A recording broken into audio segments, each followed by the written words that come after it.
welcome everyone to our NBA preview for the week. We've been trying to be consistent, Jacob, and go by the ESPN games, and now you're telling me there's no ESPN games. So what are we covering this week? Yeah, it's funny. I'm like, what's on? And it just seems like they got a lot of extra college basketball, but Mhm. nevertheless, there's some good games on. I've picked one in particular that we'll sink our teeth into, and I think people will be interested. And I'm sure people follow along beyond just what's on ESPN or KO in any case. Yep, I I was also got just some gonna. stories. You go. Sorry, I was just gonna get to that. I was just gonna say. So, firstly, Google Wiki Linktree, the pod that we're doing, the odds comparison tools. It's all free. Our Discord and everything. Check it out, and also Tripod Punters Tips Forum for Jacob's community that's got more than 25,000 people on their Facebook group. So you can obviously do all of that. And then I was just going to go back to Jacob and say, before we get into the tips, you've got a couple of short stories to Yeah. share for the last week or so. So we just did NFL, and I just said I'm sorry because I kind of past posting talked about a successful bet that I placed myself minutes before the game that I didn't share on this pod when some player personnel news was unknown. And that's what you've got to do in these sports is follow the information, and then you can act accordingly and opportunities can come up. I've got a couple more stories, not so much about injury exactly, but ways that I've used the odds comparison tool basically just for fun, to add fun and to find extra value in my NBA punting. And they're not all just winners. And even a couple of stories I'm going to tell, there's been several other games where I've bet a guy to score 20 or 25 plus at a good price. And then I check, and midway through the second quarter, he's got 6 points and finishes with 12, and it's not even close. And that's going to happen when you're backing like $5 odds up to 15 to 1 or whatever. So I don't want to make it sound like every game I'm nailing like double-digit odds, but I had a successful one. Which day would this have been? It was probably Friday or Saturday Aussie time. It was Spurs Lakers. They played a couple of times in a row. The Spurs had lost like 18 in a row, but they're at home. I think Anthony Davis was out for the Lakers. So the player that I really like, who's underrated for the Spurs outside of Wembanyama, is Vassell. And with Anthony Davis outside the paint, I went Vassell, got really juicy odds, 30 plus at $13. And it was just a really fun watch. He had a career high. I think he ended up with like 36 points. So he Nice. got the 30, comfortably in the fourth quarter. And it's fun to watch a guy that's just on fire, and you get those juicy odds. He had 15 at halftime, so I knew I was in the hunt, but had to sweat it to a degree, but nothing too crazy. But that was good fun. But then each end of the spectrum, the next day, Warriors Nets, I targeted Pajemski for the Warriors, and I had him 20 plus at $11.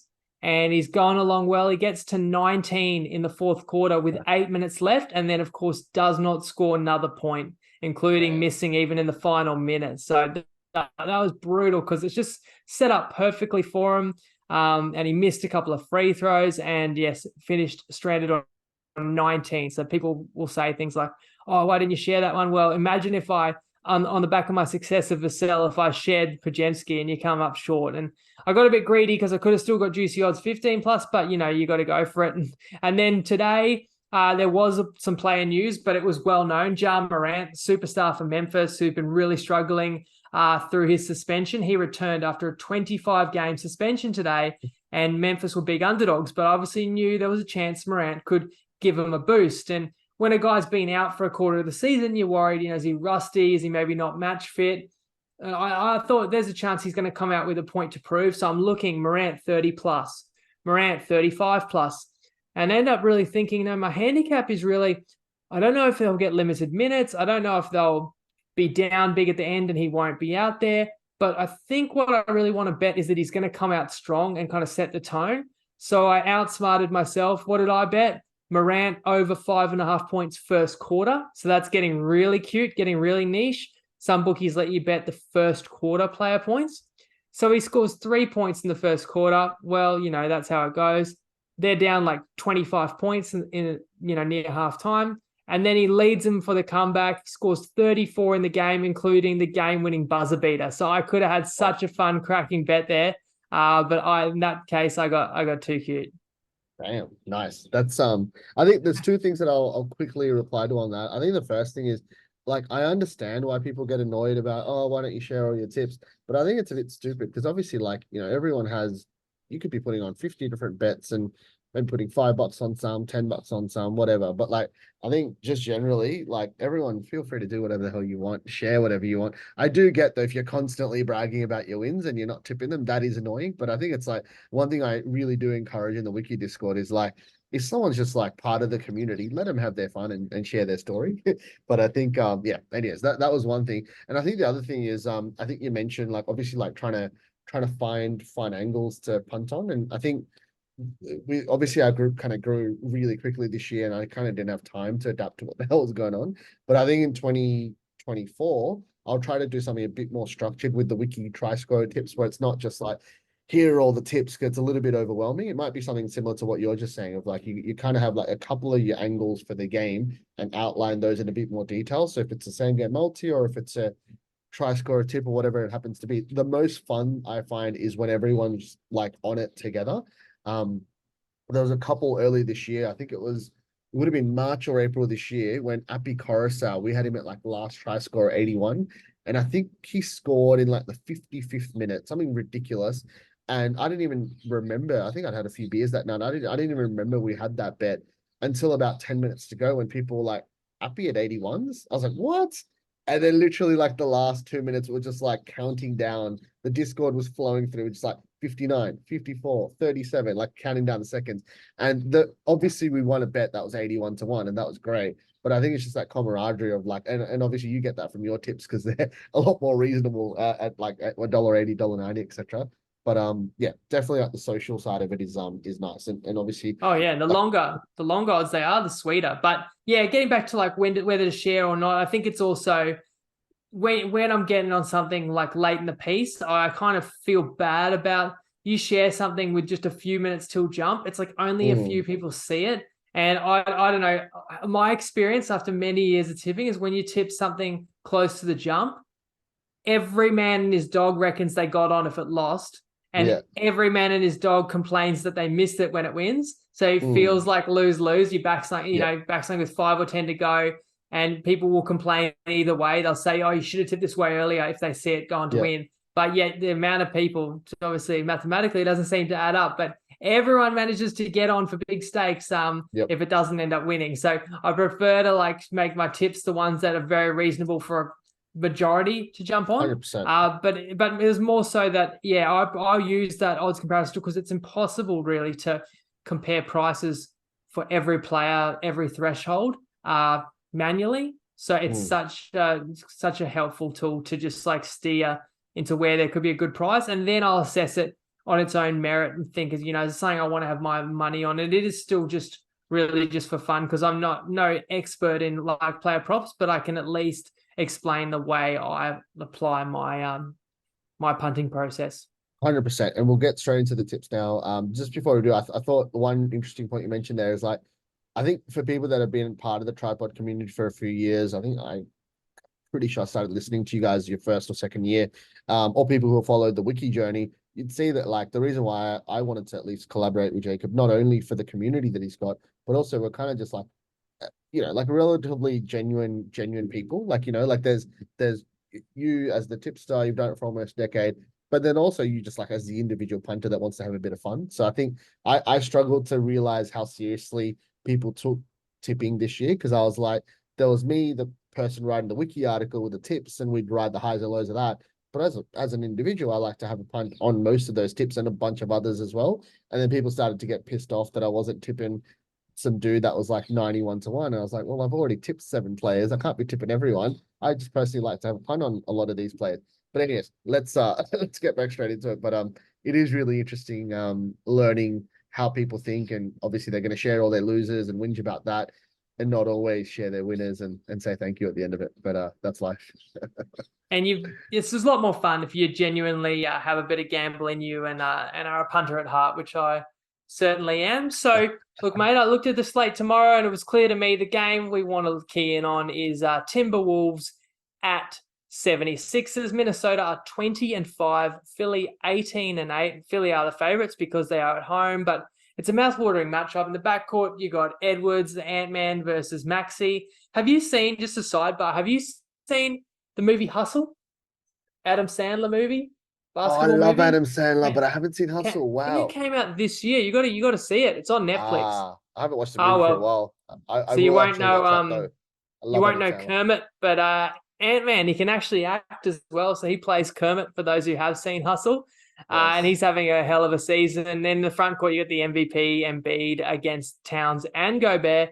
And I like the road team Timberwolves here. In fact, their coach, Chris Finch, is the strong favorite to win Coach of the Year as well. He's got him playing outstanding when people questioned whether the pieces would fit. And Minnesota's top of the West. And Jaden McDaniels back just adds extra starch to the defense as well. They've started this road trip with a win in Miami. And so in terms of player matchup, then I'm going to look for a Timberwolf to have success. And I'm going to go Towns. I think when he comes up against the MVP, there's extra motivation to play well. And I believe I've tipped Towns, that is Carl Anthony Towns, Big Cat, once earlier in this series, and we fell short. But I'll go back to the well. He's off a little bit of a quiet game in Miami, but you go 2 games back, he had a 40 piece. And yes, it was against Indiana, who everybody is lighting up this year. But what I like about that is when he can score 40 and he's a 3-point shooter, well, among his many talents, he can make threes. He only made 2 threes in the game against Indiana and still scored 40 because he's getting to the free throw line. Now, Big Cat is hitting 2 threes a game. So if he can hit 2 in a game and still score 40, there's that high upside. Now, I could tip Cat, and tomorrow he might make no threes, but he also might make 4. That's where the variance comes in. But I see it as $3.60 for 30 plus is a pretty tasty play. And again, you worry in some games because Minnesota's been blowing people out.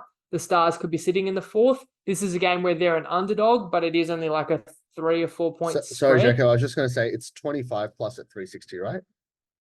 Oh, sorry, 25 plus, not 30 plus. Yep. That's right. So Makes what it is easier. he? He's like 50-50 to score 20 or more and averaging about 19 this season. And sorry, thank you for correcting me. 25 plus is the 360. That's right. The 30 plus is not on the tool, but it is worth a look. I think that's even around the kind of double digit odds. You could certainly kind of play a little bit of a ladder play there and play a little bit on each. Nice. What did you say? He was averaging around 19 points, did you say? Yeah, I believe so. Nice. He's the second leading scorer on Timberwolves. Obviously, you have got Edwards there, who's more likely to score more. And I think Edwards had a massive game last match, so I'm kind of looking more at Towns here. Nice. No, I love that. And as I've done in the NFL one just then, I'll have a real quick look at market value just to see if any of these make sense from a sport perspective. Any of these sort of 4 or 5 plays any good? Conley, I feels much more facilitator, and McDaniel's back now. It's like too many others to kind of share the ball, even though that price is a bit of an outlier. What else are we looking? Embiid. I'm not a good judge of to make a certain number of threes because I find it's so highly variable. It's hard to really assess what price the player should be. You can see his price is sticking out there. And Rudy Gobert, again, I think he does his best work on the other end of the floor. So I prefer others. So No problems. Ant-Man there as well Ant-Man for assists, 8 plus assists, 675 wouldn't be crazy either. Nice. Okay, cool. Well, as I said in the NFL one just then, what we promised to do at the start of this was for me to be the novice, just throwing things out, looking at the numbers, seeing what the odds comparison tool can whip up, and for you to be the guy that actually knows sport and following a lot more. And yeah, if you find something good there, we do. Otherwise, we can move on. But awesome. All right, cool. Well, again, Google Wiki Linktree, the podcast that we're doing, everything else is on there for free. Trypod Punters Tips Forum, Facebook group with Jacob from Trypod, and a massive community with tips from every sport you can imagine. But otherwise, we'll catch you next week, which will be just a couple of days after Christmas. So I hope you guys are enjoying your holiday period. Everyone's finished school. And I should say too, there's so many games, because the Americans, they love putting their games on, Christmas Eve, Christmas Day. So over here, that's literally, we've got games Christmas Day, we've got games Boxing Day, like a ton of games. So people that might not always have a lot of free time to watch these matches, There's a smorgasbord of sport coming up, and let's hope that Big Cat can lead the way for the Timberwolves tomorrow. Happy punting, everyone. Love it. Awesome. Cheers, guys. Enjoy your break.